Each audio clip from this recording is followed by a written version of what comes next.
Металлодетекторы, рамки, при себе только паспорт и гелевая ручка. ЕГЭ для родителей по русскому языку почти ничем не отличается от экзамена, который сдают выпускники школ, за исключением одной детали. Результаты этого экзамена никак не повлияют на будущее родителей. Все, что нужно для успешной сдачи итоговой аттестации, собраться с мыслями и серьезно подойти к решению заданий, считает Зарема Евлоева. Женщина решила сама проверить, что же представляет собой это непростое испытание. Несмотря на то, что ее старшему сыну всего 11, она собирается заранее подготовить ребенка к предстоящему экзамену. Мой ребенок в будущем тоже должен сдавать ЕГЭ, и я как родитель решила посмотреть вообще эту всю атмосферу, увидеть, прочувствовать на себе лично, так как родитель тоже является учителем ребенка в первую очередь, чтобы уже и дома подсказывать, направлять, психологически подготовить своего ребенка. Вот для этого я и пришла. Всероссийская акция по сдаче ЕГЭ родителями проходит в нашей стране уже 3-й раз. И 3 года подряд на правах родителей этот экзамен сдает и глава республики.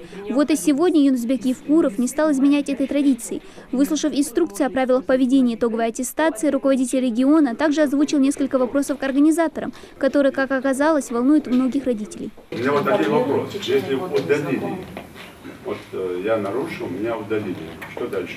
Если вы нарушили, вы, конечно, будете удалены, и далее вы можете прийти уже на пересдачу. Это будут резервные дни. Если вы не сдадите и в резервные дни, то уже через год. Главные проблемы, которые выдвинул глава региона, это то, что в акции участвуют в основном родители выпускников. Юнусбек Евкуров поручил во всех районах республики также регулярно проводить работу по подготовке ЕГЭ с родителями учащихся 9 и 10 классов. То есть вот те дети, которые в 9-10 классе учатся, всех им родителям провести, и они больше настроят детей, потому что многие верят детям.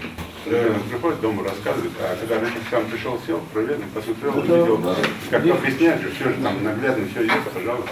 Инструктаж завершен. Пора приступать к заданиям. Сегодня вместе с главой региона экзамен сдают 45 родителей. Но если обычно время проведения ЕГЭ составляет более 3 часов, то здесь его сократили до 30 минут. Правда, и заданий тоже стало меньше. Работа состоит из 8 вопросов, аналогичных тем, что будут на едином госэкзамене, и сочинения по предложенному тексту.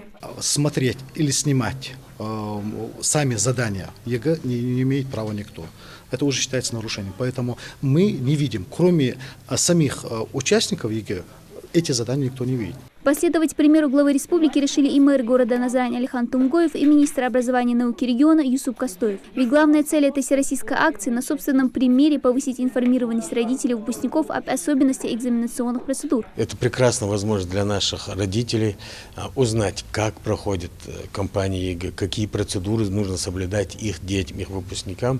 Я думаю, это хороший урок для и родителей, для нас, руководителей, руководства системы образования, чтобы еще раз отрепетировать, готовы ли мы к проведению основного этапа ЕГЭ. Очень приятно, что сегодня глава республики сдает вместе с нами, принимает участие в едином дне сдачи ЕГЭ родителями.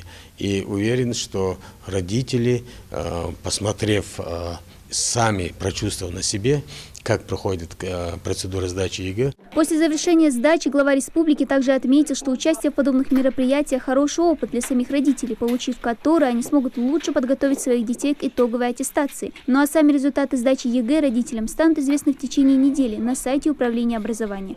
Дана Плеева, Асхаб Белакиев, Новости 24.